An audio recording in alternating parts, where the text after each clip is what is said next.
Sometimes life feels unbearably dark. You wake up and it's like the world has lost its color. You smile for everyone, but inside, you're fighting battles no one can see. Every thought feels heavy. Every step feels harder than the last.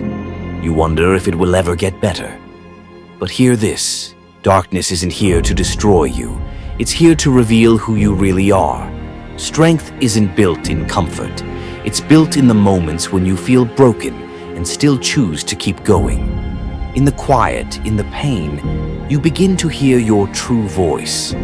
The one that whispers, "I'm not done yet."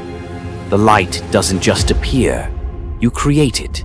Every time you rise again, no matter how battered or tired you feel, that's your light. That's your power. You don't need anyone to save you. You are your own rescue.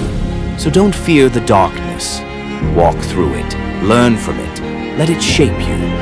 Because on the other side is the fire that will make you unstoppable, unshakable, and alive.